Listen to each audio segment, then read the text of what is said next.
It's time for the Coach Groves Show, where we sit down with the head coach of the Darlington Tigers football team and talk about all things Darlington School football. Now we go live to Matt Davis and Ian Griffin, who are standing by with Coach Wayne Groves.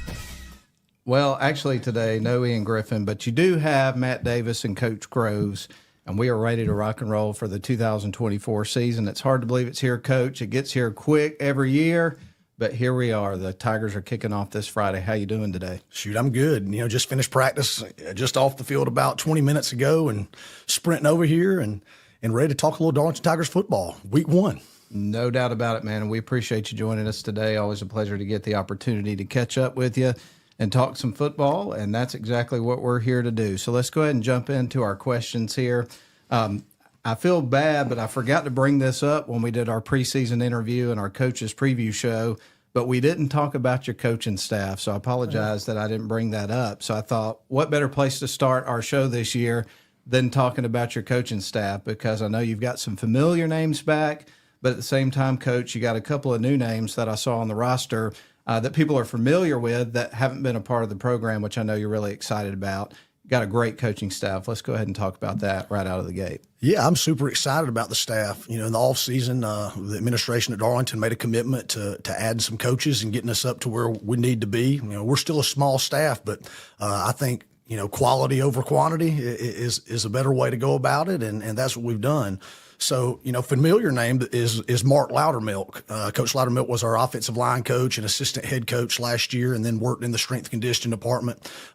Since then, Coach Loudermilk, we've promoted him to the offensive coordinator. And so he's running the offense. He's still coaching the offensive line. He's still assistant head coach. But to have a guy like him, he's a 38-year veteran of coaching high school football. He's been in championship programs all over the state. He's been at Peach County. He's been at Thomasville High School. He's been at Carrollton. He was with me at Valdosta. And then, of course, we brought him here last year after he retired from public school to coach at Darlington. So he's going to run the offense. Coach Bryant Powers is still with us. He's coaching the quarterbacks this year. And y'all know Bryant probably, if you follow Northwest Georgia football, his daddy, Gordon, again, a 40-year head coaching veteran in Kentucky and then here. So Bryant Powers is working with the quarterbacks and doing a really good job. Alex Abels is still with us, coaching wide receivers. Alex is another young, phenomenal coach. He does a great job. He's detail-oriented, and he's finishing up at West Georgia this year. And so he's a community coach, but he's been at Darlington for, I think this is his 6th year at Darlington. And then he played for me at Rome too. And so to be able to have a guy that can handle that position is really top notch. The next guy we'll go over on defense, really, Nehemiah Reddish. He's going to coach some outside linebackers, but Nehemiah is also coaching running backs on offense. Nehemiah played for me at Rome on the 2016 state championship team, and then he went on to play at Shorter and became Shorter's second leading all-time tackler there. But if you know Nehemiah, he's a real special guy. He's been an ordained minister since he was 17 years old, and he's pastoring a church in Cartersville now. So we've hired Nehemiah to work in the strength conditioning department at Darlington. And if you've ever seen Nehemiah, he is what a strength conditioning coach looks like. I mean, he is put together. He's definitely hit the weights while he's with me at Rome, but obviously since he's graduated and went off to college and graduated in college. But he brings a lot of energy and excitement and just another good character guy to be around. I've recently learned from one of his former basketball coaches that he's into boxing as well. Yeah, so he's doing a little boxing in his spare time, which he don't have a lot of spare time now because I've been working on pretty good. But he's taking up boxing. He still lifts his weights and he's going to work in the strength conditioning department and still pastor a church on Sundays. So wow. So he's definitely a unique individual and I love Nehemiah to death. Next, I got another former player that we hired, Jamarcus Chapman, who graduated at Rome in 2018. So he was on both our 2016 and 17 state championships at Rome and played defensive line. He signed at Florida State and played a year there and then transferred to Troy and finished his last 4, maybe 5 years out at Troy playing D-line. So he just recently graduated, and we've hired him in the Student Life Center. He's going to do some middle school fitness and strength conditioning classes. He's going to do some outreach work in the Student Life Center, and so we're really excited to have Jamarcus on our staff. And then last would be Coach Patrick Collier, and Coach Collier is our veteran alumni coach. Has been at Darlington the longest. He's coaches DBs. He's also our special teams coordinator. Coach Collier's from Rome. Again, we said he played at Darlington and played at Auburn, and he's a top-notch coach, and he gets the best out of his kids every day. Wow, when you run down that list and all the different levels of experience that you have with this great coaching staff, all I can think is if your kids go to Darlington and play for Coach Groves and his staff, boy, they're going to learn a lot about football. There's no question about that. Yep. Great staff. Yep. And one of the things I was curious about, you mentioned obviously Nehemiah and then also Jamarcus Chapman joining the staff. When you've got guys that, recently played college football, obviously these kids that are on the team, they know these names. And so I would imagine as soon as those guys walked out there, because of, their size and how fit they are and things of that nature, but also their reputation as players, they probably had the kids' attention right away, I'm assuming. Yeah, and that's important. It's important to, if you're going to coach, you better look the part. That's part of winning the kids over and getting them to trust you and getting them to play hard for you is some of that stuff. And so they're doing a really good job.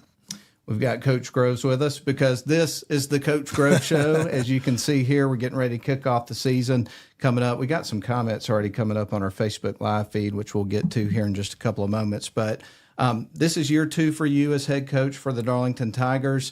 What were the biggest things that you feel like you learned last year that you feel you've been able to apply getting ready for this new season? I know that you've been coaching for a long time, but being a head coach is obviously a different experience. Yeah. So what were the biggest lessons that you felt like you take from last year into this season, Coach? Well, one of the things that I did, and I think it's helped me more than anything, is just getting a year-long organizational plan and really specific to Darlington. So what I did last year is every time something would come up, I would write it down in my notes and write it down in my log, my coaching log that I have. And so basically what I got after that is a year-long plan. This month we're doing this. Players are doing this. Assistant coaches are doing this. Head coach, I'm doing this. Once we get into the season, each week, this is my Monday to-do list, Tuesday to-do list, Wednesday. So I'm huge on to-do list, organizations, and just coming up with a year-long plan. So after being here a full year, I know exactly what we need to do during each time of the year. And so it just helps us be organized, to be as efficient as possible, and to get the most out of the kids in the long run. So having a full year underneath my belt as a head coach and being able to plan everything out, and now going into year 2, just going straight to the plan, and this is what we're doing, bam, bam, bam, this time of the year, this is what we're doing, bam, bam, bam, this time of the year. It just helped us be better and more organized. Well, Coach, I'm going to go ahead and just start diving in and looking at the roster for 2024. I've had a look at it. You sent it to me earlier in the week. Many familiar names back for this season. Who are some of the veteran guys that you're looking to this year for leadership to help the team succeed throughout the season? Well, even though we're a small roster size, we still have a lot of guys that played a lot of football for us back. So there are a lot of veteran guys. And so, I'm going to look for guys, obviously Sammy Konchesky at quarterback and at strong safety, Miles Twyman at running back and playing corner and DB, Noah Duggan, he's going to play some running back. He's going to play Mike linebacker.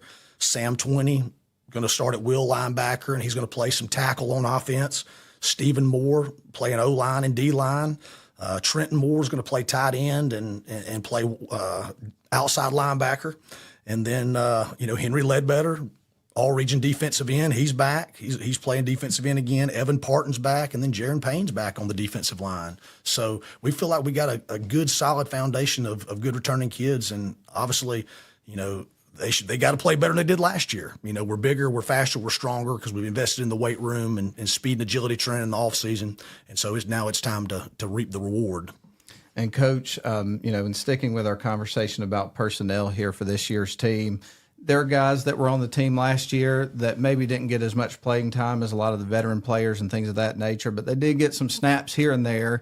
And I would imagine since, you had some guys that graduated and moved on, that happens every year, that you're going to have some guys that saw limited playing time last year get more meaningful snaps this year. So who are some of the guys that come to mind when you think about that aspect? A few guys. One that's going to stand out is going to be Jace Donaldson. Jace was kind of a JV star last year and got some spot playing time on the varsity. But he's in a starting role right now. He's playing some slot, playing some running back, and playing some corner. So he's going to be one that's going to stand out. He had a really good scrimmage game. Bodie Powers is another one. Bodie's going to play some running back, and he's playing some safety. He made a lot of plays on special teams last year, and it was a big-time contributor in that aspect. But he's stepping into a starting role, and so Bodie's going to be one that needs to have a great year. Stuart Grigsby's another young kid. He'll be a sophomore. He's a safety and a running back. Plays a little slot receiver as well. And then Brooke Temple is one who I think Brooke had about 7 interceptions last year on JV, and then we started getting him into some special teams on varsity. But Brooke had a great offseason. He won the 200-meter region in the track, and he was a part of our state championship track team. I think he ran a 22-1 200. So Brooke is going to play some corner, and he's going to play some running back and some receiver as well. So those are some guys that were kind of, in the limited roles last year. They're stepping into some bigger shoes to fill. Now, as far as guys that, really didn't see any playing time last year, some new faces that the casual fan maybe don't know the names. I know the families do and things of that nature, but who are some of the guys that we haven't heard their name called yet that you think we'll see some this year, Coach? All right, so we got Bryson Jones back out. Now, Bryson played football his freshman year. He kind of focused a little bit on lacrosse last year, but we got him back out there. He's going to play O-line and D-line, and Bryson is he's a little short, stocky, powerful guy. I mean, I think during our Super Tiger test, he benched 335, squatted near 400, and so he's going to be a guy that's going to stand out, and he wears number 55, so you can look for him on Friday. Ty Wood is another kid that had a great offseason. He's going to play some linebacker, and he's going to play a little bit of offensive line, so he's stepping into definitely a bigger role this year. And then got a couple of freshmen, Lane Brasington, who's going to play some offensive line, and then Zayden Simpson, who's a good-looking freshman that plays corner and plays wide out. And then we got a big D lineman and a tight end that's came to Darlington. His name's Will Scholl, and Big Will's about 6'5". He's about 240 pounds. So he may be a guy that's going to definitely step in and make an impact pretty quickly. Man, really enjoying hearing about the kids on this year's team and your coaching staff. We do need to take a break. And when we come back, we're going to shift gears a little bit, and we're going to talk about something that you just referenced a couple of moments ago. I'm not super familiar with it, and that is the Super Tiger testing. So we'll talk about that and more when we come back. But we're hanging out with Coach Groves. This is the first edition of the 2024 season of the Coach Groves Show, and we'll be back for more after these messages.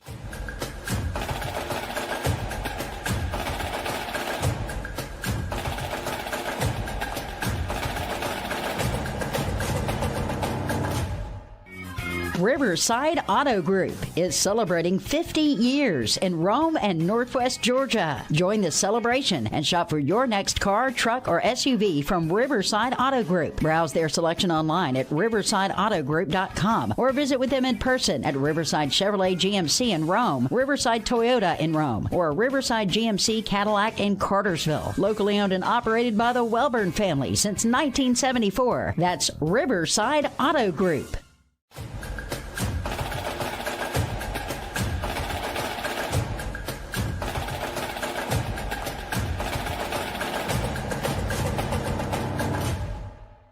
All right, we welcome you back to the Coach Groves Show, our first edition of the 2024 season. The season gets cranked up coming up this Friday. We do want to go to a couple of comments before we jump back into our conversation from our Facebook Live. My mom has chimed in, and she said that she's watching from the Rome Emperors game. So she's got her phone out. She's watching minor league baseball. That's awesome. Getting some football, some baseball at the same time. She's fired up. And she said, go Tigers, go Emperors. So thanks for chiming in, Mom. Lou Essick has chimed in as well, and I think he's probably the biggest supporter of all the programming at WLAQ. It seems like he's watching all the time. We appreciate you, Lou. He wanted to make sure he said hey to my mom. So they're getting a little conversation amongst themselves here. And then Kelly Fountain chimed in, and I tell you what, man, I think this is going to come up a lot. But back last season for Halloween, we did a feature, and we talked about your daughter, Grayson, had a picture of her from Halloween. We also had a picture that had some Halloween costumes costumes rather for Coach Groves, and then myself and Ian. And Coach Groves was John Rambo, so he put in there something about that. But anyway, you got to be careful what you put on the internet, man, because it's everywhere. That's right. All the time. Everybody's out there in perpetuity. So we'll just go ahead and jump back into our conversation. Before we took the break, we referenced Super Tiger testing. You referenced that in our first segment. So what is that, and what do the results of that look like this year, Coach? Okay, so the Super Tiger test is basically how we try to end the summer right before we go full pads. And so it's a competition we do amongst the team. It is a 9 event competition, which includes bench press max, squat max, power clean max, 40-yard dash time, 10-yard dash time, broad jump, 20-yard pro shuttle, L drill, and then we finish up the last day with a 1.5 mile run. So the kids, how good they score, the better the score, the more points they get for each event. And so then at the end of it, we add all the points up and we see who the best scores are and find out who the best athletes on the team are. Is basically how we do that. So it's a good way to end the summer. It's a good way for the kids to see, how strong they've gotten through the strength and conditioning program and what their speeds got to.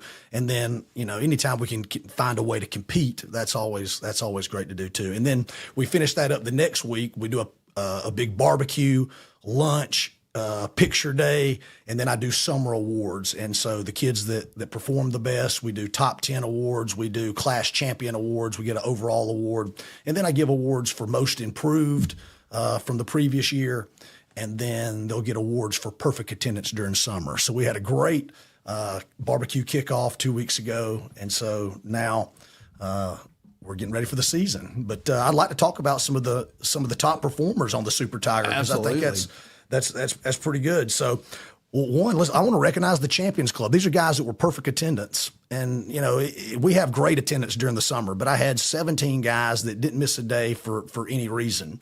And then I'm very flexible, too, when it comes to summer. If a kid wrestles or plays baseball and maybe the last day of the week is, Coach, I want to do a tournament or I want to go play baseball, as long as they communicate that, that's perfectly fine. We're perfectly supportive. The basketball team left for a couple of days to do a team camp, and we totally support that. We want the kids to be involved in everything at Darlington. We don't ever want to make them choose to play one sport or the other.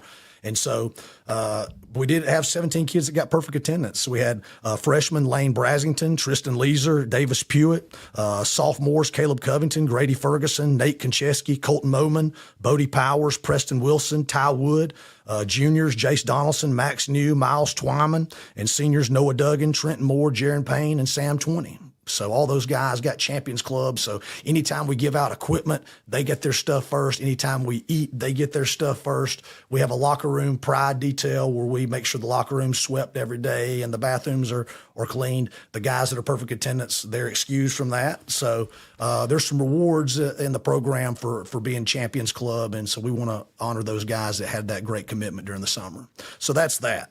Okay. And then we get into Super Tiger. So Super Tiger, after it was all calculated up, our top 10, 10th place with 144 points was Henry Ledbetter. Jace Donaldson was 9th place. Ty Wood was 8th place. Stuart Grigsby was 7th place. Trenton Moore was 6th place. Sam 20 was 5th place. Brooke Temple was 4th. Noah Duggan was 3rd. Sammy Konchesky was 2nd, and Sammy won it last year. And this year, Miles Twyman was our Super Tiger. He scored 185 points and had a really good week of competition. That's fantastic. And I have to ask you this, Coach. Did anybody challenge Coach Groves in this competition? Did you get out there with him? My knees and my back and my copay is not good enough to participate in Super Tiger anymore. But it is good to watch the boys compete and really get out there and push themselves. And it was a really good competition. And we had some guys that performed really well, like Bryson Jones that bench pressed about 335 pounds. Sam 20 was about the same, about 335 pounds. We had some guys that really ran well. Brooke Temple ran a 4.50 40. Miles Twyman was a 4.47 40-yard dash. Jace Donaldson is around the 4.5 area too. And so we were really pleased on how the kids competed. This is the first edition of the Coach Groves Show for 2024. We're going to talk about the scrimmage that you had at Mount Vernon in just a couple of moments, but I feel like this segues into my next question. Last year we had a segment that was the Getting to Know Coach Groves segment, and I had a lot of comments from people on that. They really enjoy getting to know you better. So like when we'd be on the road and things of that sort where they may not have a press box, people would recognize us from the videos and they'd come up to us. And that was the thing that I think we got the most comments on last year was that, because they really did enjoy getting to know you. But what you were talking about with the Super Tiger testing, it made me think about something that just took place that a lot of people were paying attention to, and that was the Summer Olympics. I probably watched more Summer Olympics this year than I have in a long time. Well, at least 4 years, Well, no, 3 years, because they did it in 2021 because of the COVID situation, but I'm just kidding about that. But as far as the Olympics, is that something that you paid any attention to? Do you have any favorite events and things of that sort? Yeah, I mean, obviously you can't. It's tough to watch, everything, but I always try to watch the basketball. Ever since the Dream Team, you always want to watch the Olympic basketball team. So obviously they had a great Olympics and won the gold. So I watched that. I watched the weightlifting. I love to watch the clean and jerks and the Olympic weightlifting and the snatches and so the girl Olivia Reeves that won the gold. She snatched 257 pounds and she cleaned and jerked 330 pounds. And, that's pretty impressive. I mean, it is just unbelievable, world class to see a female athlete do that. And then obviously the track and field, see Noah Lyles win the 100. And then, the couple of the girls that did really well, Sha'Carri Richardson and Melissa Jefferson that finished, silver and bronze. I always like to watch the track just for the, the weightlifting, the track, and just for the speed and strength that I'm always been passionate about, and then obviously the basketball just because they're such high level competing and getting after it there. So no doubt, those are my favorites. I'm with you on that. The basketball, of course, the gold medal game against France. I watched that entire game because it was on a Saturday afternoon and at a time I could watch it. And the level of competition in that game was tremendous. Obviously, you had some big threes from Steph Curry at the end of the game, kind of pulled away, but the score didn't indicate how close that game was, going down under 3 minutes to go. And just a super entertaining game to watch the NBA guys out there and playing something bigger, for something bigger than themselves. It's just a different level of competition. So I really enjoyed that also. One last question about the Olympics, and we'll move back into Darlington football. What did you think about the commentary and Snoop Dogg's role in that? As somebody that grew up in the era when he really became popular, I think it's pretty cool that those guys get involved and support the Olympics and the Olympic teams like that. It's just great. It just brings more exposure to the sports and more exposure to the games. So I think it's great. I enjoyed it too, man. And it was a nice segue because obviously the next Olympic Games are going to be in Los Angeles. So there was a tie-in with that at the end of it and everything too. But good stuff. Well, let's move back into Darlington football. You guys had a scrimmage a couple of weeks ago with Mount Vernon. I believe it was a pretty close game. But what were your big takeaways from that scrimmage, which was really the last tune-up against another team before you get into the regular season? Yeah. Well, we ended up winning the scrimmage 21-13. And so anytime you can go out and really put on, after really we had 3 days of full pad practice and then go into the scrimmage, it's a measuring stick to see where you are.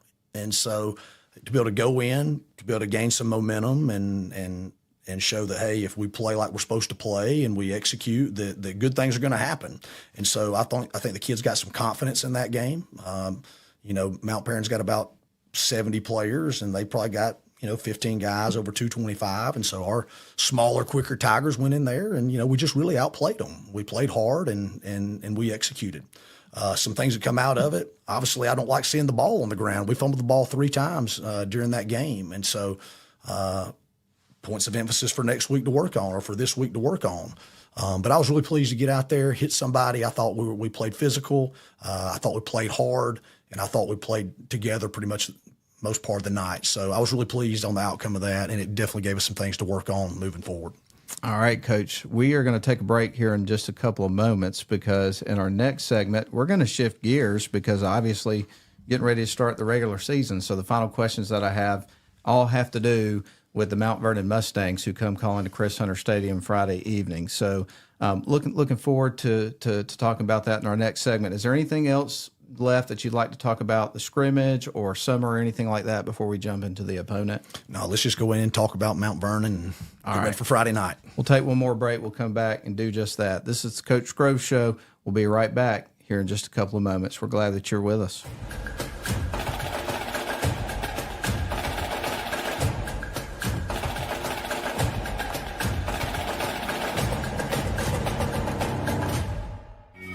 Riverside Auto Group is celebrating 50 years in Rome and Northwest Georgia. Join the celebration and shop for your next car, truck, or SUV from Riverside Auto Group. Browse their selection online at riversideautogroup.com or visit with them in person at Riverside Chevrolet GMC in Rome, Riverside Toyota in Rome, or Riverside GMC Cadillac in Cartersville. Locally owned and operated by the Welburn family since 1974. That's Riverside Auto Group.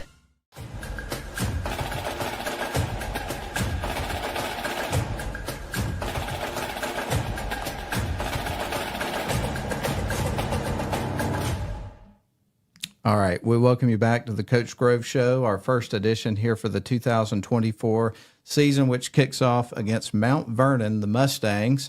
And this is the first meeting in the series between Darlington and Mount Vernon. So I first want to know, how did this matchup end up on your radar and on the schedule for this season, Coach? Well, in the off season, this is a changing, schedule cycle. So, there's, you just got to start calling around and trying to find ball games non-region. And so we had 6 region games. So that meant I had to pick up 4 non-region games. And so bounced around, had called, and had actually called Mount Vernon at one point, and they had said no, they were full. And then a few weeks later, they had someone back out in week 1, which we needed it, and so we made it work. Gotcha, man. And as far as this team, obviously their head coach, you were talking about when you came in, he's a familiar name for Georgia Bulldogs fan. Tell us about their coach. Yeah, so this first-year head coach for them, Terrence Edwards. Me and Coach Edwards actually have a little bit of history in 1997 when the Pepperell Dragons played in the Dome. They played against Washington County, and Washington County, obviously, if you kept up with that, they beat us in 1997. And Terrence Edwards was the quarterback. Wow. So don't think there's not a little extra motivation this week as we prepared. Maybe, kind of even the score a little bit. But, Terrence is known as a good football coach in the state of Georgia. He's the offensive coordinator for Mount Vernon, and he's put together a pretty good staff, and they've got a good football team. Well, let's talk a little bit about these guys. Last year, behind a really productive offense, I noticed they scored a lot of points last year. They went 8-4. Second round playoff appearance. One of the teams they defeated was Pepperell, and that was a pretty lopsided score by the end of the game. So what can you tell us about the scouting report on this Mustangs team? All right, so on offense, they're a spread team. They're going to be in shotgun 100% of the time of what I've seen so far. Their number one running play, they're going to run power. They're going to run split zone. They're going to run inside zone. They're going to run outside zone. So they're a little bit of gap, but mostly zone team. They're going to be a spread passing concepts. They love, curl routes. They love curl wheels. They're really good at screen game and trying to get the ball out quick to their athletes. A few guys that may stand out on the offensive side, quarterback number 1, Brian DeRocher, and all these guys.